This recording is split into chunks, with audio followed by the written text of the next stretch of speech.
But బాగా చలించిపోయిన case చాలా సార్లు చాలా ఎర్లీ క్యాన్సర్స్ చూస్తుంటామండి. ఎర్లీ క్యాన్సర్స్ కూడా అవి కూడా తిరగబెట్టచ్చండి. సో అందుకే మా గురువు గారు డాక్టర్ ఎస్ఎస్ రెడ్డి గారు ఒక చక్కటి మాట చెప్పారు. The unpredictable biological behaviour of the cancer makes the most predictable treatment unpredictable. అంటే ఎంతో కష్టపడి మనం మనసు పెట్టి హార్ట్ పెట్టి వైద్యం చేసినా కూడా కొన్నిసార్లు అవి తిరగబడతాయి కాబట్టి మన చేతుల్లో ఉండదు ఆ టైంలో. బట్ అయినా కూడా సార్ మీరు తప్పకుండా మీ మనసుతో మీరు ట్రీట్ చేసి చాలా మీరు చెల్లించిపోయిన ఒక ఉదంతం చెప్పండి సార్. అంటే ఒక మేల్ బ్రెస్ట్ క్యాన్సర్ పేషెంట్ అండి. Male breast cancer. అతనికి ఎంతో మనసు పెట్టి చేసామండి.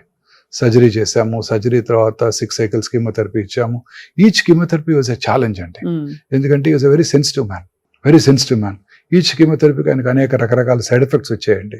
ఆయన ఎంతో ఎఫెక్ట్ అయిపోయేవారు. ఆ ఫ్యామిలీ కూడా ఎంతో సెన్సిటివ్ ఫ్యామిలీ, ఎంతో effect అయిపోయేవారు.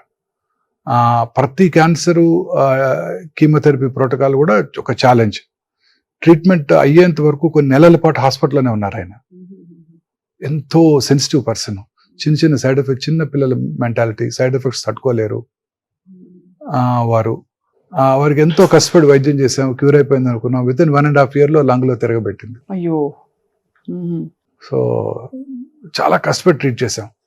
Round the clock time ఇవ్వాల్సి వచ్చేది ఆయనకి. సో కంప్లీట్ గా మీరు ఎంతో బతికించారా సార్? లేదు, we lost him. So it's very hard on you కదా. as much as మీరు స్ట్రెస్ లేకుండా ఉండాలంటారు. ప్రతి పేషెంట్ ప్రాణం మీకు స్ట్రెస్ కదా. చాలా స్ట్రెస్ఫుల్ గా ఉంటుందండి. ప్రతి క్యాన్సర్ సర్జరీ స్ట్రెస్ఫుల్ గా ఉంటుంది. చాలా మంది అడుగుతుంటారు, ఎస్పెషల్లీ ఒబీస్ పీపుల్ ఆపరేట్ చేసేటప్పుడు చాలా స్ట్రెస్ఫుల్ గా ఉంటుందండి. వాళ్ళలో ఆ బ్లడ్ వెసల్స్ పెల్విస్ లో కనబడడం. మనందరికి కూడా lower part of the abdomen లో ఫ్యాట్ ఎక్కువ ఉంటుందండి. Most of my cases are pelvic, either uterus or ovary or rectum or colon. ఇవన్నీ కూడా పెల్విక్ మాలిగ్నెన్సీస్ అన్ని కూడాను, బ్లాడర్ క్యాన్సర్స్, సర్విక్స్ క్యాన్సర్స్, ఇవన్నీ కూడాను చాలా డిఫికల్ట్ టు ఆపరేట్ అండి. చాలా సార్లు ఒబీస్ ఇండివిజువల్స్ లో చాలా ప్రాబ్లమ్స్ క్రియేట్ చేస్తాయి. ఎంతో స్ట్రెస్ఫుల్ గా ఉంటుందండి.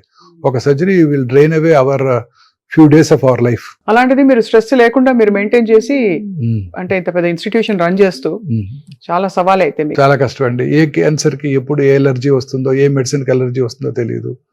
చాలా రియాక్షన్స్ వస్తుంటాయి. బ్లడ్ ట్రాన్స్ఫ్యూషన్ కి రియాక్షన్స్ వస్తుంటాయి, ప్లేట్లెట్ ట్రాన్స్ఫ్యూషన్ కి రియాక్షన్స్ వస్తుంటాయి.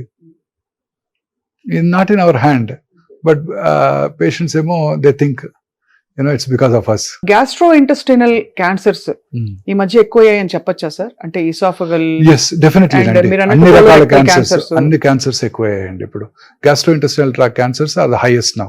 About 2,25,000 new gastro intestinal tract cancers ప్రతి సంవత్సరం ఇండియాలో డయాగ్నోస్ చేయబడుతున్నాయని ICMR వారి అంచనా.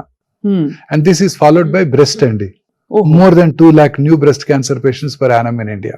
సో గ్యాస్ట్రోఇంటెస్టినల్ క్యాన్సర్స్ డైరెక్ట్ గా ఫుడ్ వల్ల వస్తాయని అనుకోవచ్చా? లేదు క్యాన్సర్ జీన్ బాడీలో బ్రేక్ డౌన్, ఆంకోజీన్స్ అన్ని ఒకటే, ఎక్కడైనా రావచ్చు అండి. ఇప్పుడు రకరకాల క్యాన్సర్స్ మనం చూస్తుంటాం. ఉదాహరణ కోలన్ క్యాన్సర్ తీసుకున్నాం అనుకోండి. కోలన్ క్యాన్సర్ నార్త్ ఇండియాలోను, elsewhere in the world, western world లోను చాలా కామన్ గా చూస్తుంటాం. We really don't know. Fibre తక్కువగా తీసుకునే వాళ్ళలో ఈ క్యాన్సర్ ఎక్కువగా వస్తుంది అంటారు. ఫైబర్ ఎక్కువగా తీసుకునే ఆఫ్రికన్ కంట్రీస్ లోను, ఇండియాలోను ఈ క్యాన్సర్ ఇన్సిడెన్స్ తక్కువ అంటూ ఉంటారు. ఫైబర్ ఎక్కువగా ఉన్నట్టయితే మనం మోషన్ రెగ్యులర్ గా పాస్ చేసేస్తాం. రోజుకి ఒకసారి మోషన్ వెళ్ళిపోతుంటుంది. ఫైబర్ తక్కువగా తీసుకున్నారనుకోండి, ఏమవుతుంది, ఆ కంటెంట్స్ అన్ని కోలంలోనే స్టోర్ చేయబడతాయి. స్టోర్ చేయనప్పుడు ఆ ఫీకల్ మ్యాటర్ లో ఉన్న కార్సినోజన్స్ కోలోనిక్ మ్యూకోజా మీద ఎక్కువ కాలం పనిచేసి క్యాన్సర్ కు దారితీస్తాయి. అదే విషయం. సో అందుకే ఫైబర్ రిచ్ డైట్ అంత ఇంపార్టెంట్ ఇప్పుడు చెప్తున్నారు సార్.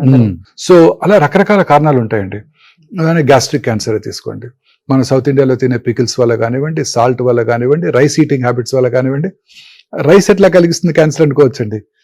జాపనీస్ రైస్ ఎక్కువ తింటారు, సౌత్ ఇండియన్స్ రైస్ ఎక్కువ తింటారు. ఈ 2 ఏరియాస్ లో గ్యాస్ట్రిక్ క్యాన్సర్ ఇన్సిడెన్స్ చాలా ఎక్కువ. సరే, ప్రపంచంలో ఇతర దేశాల్లో ఈ క్యాన్సర్ అంతగా కనబడదండి. చాలా ఇంట్రెస్టింగ్. పికిల్స్, దాంట్లో ఉండే సాల్ట్ కంటెంట్, స్పైసీ కంటెంట్, ఇవన్నీ కూడా క్యాన్సర్ కి దారితీస్తాయి. వాటిని ప్రాపర్ గా స్టోర్ చేయకపోవటం, ఇందాక మనం డిస్కస్ చేసాం. ఫంగల్ ఇన్ఫెక్షన్స్, నైట్రోసెమిన్స్ స్టోర్ చేయకపోవటం వల్ల. అలాగే చార్డ్ ఫుడ్స్ కూడా కదా సార్? చార్డ్ ఫుడ్స్ డెలికసీ మన ఇండియాలో, మన హైదరాబాద్ లో అయితే చాలా పెద్ద డెలికసీ అది. Chartered paneer, chartered non vegetarian dishes. మీరు ఆ ఫుడ్ పక్కన వాటిని ఏమంటారు, తండూరీ చికెన్, వాటిలో అంతా కూడా బ్లాక్ కలర్ వస్తుంది. That gives very good flavour కూడా. మంచి వాసన వస్తుంది, తినబుద్ధి అవుతుంది. ఆ తిన్న వాళ్ళలో క్యాన్సర్ వచ్చే అవకాశాలు ఎక్కువగా ఉంటాయండి.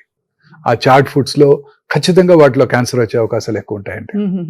దానిలో ఏదో కెమికల్ రిలీజ్ అవుతుందా సార్? వాటిలో కొన్ని కెమికల్స్ రిలీజ్ అవుతాయండి. Heterocyclic amines, polycyclic aromatic hydrocarbons, ఇవి రిలీజ్ అవుతాయండి.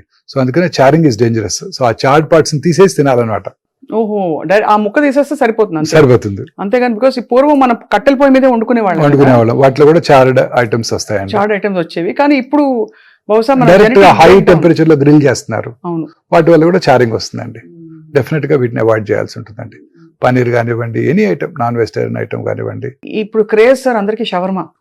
Opinion sir? అది హెల్దీ చాలా అని చాలా మంది చెప్తారు. మంచి ప్రోటీన్ ఉంటుంది, మంచిగా రొట్టెలో ప్రోటీన్, ఫైబర్, అది ఇది అని. What you think of shawarma sir? అది కూడా ఓపెన్ గా they just I don't eat non-veg nowadays. For past 30 years I had not been eating, but my son likes it very much. ఒకసారి చూశాను తెచ్చుకోవటం, అది ఎలా ప్రిపేర్ చేస్తారో, అది ఎంత కాన్స్టెంట్ గా స్టోర్ చేయబడి, బయటే స్టోర్ చేయబడి, రెగ్యులర్ గా వాటిని ఆ టాప్ పార్ట్ ని తీసి ఇస్తుంటారు. డెఫినెట్లీ ఇవన్నీ కూడా డేంజరస్ అండి. Dangerous sir.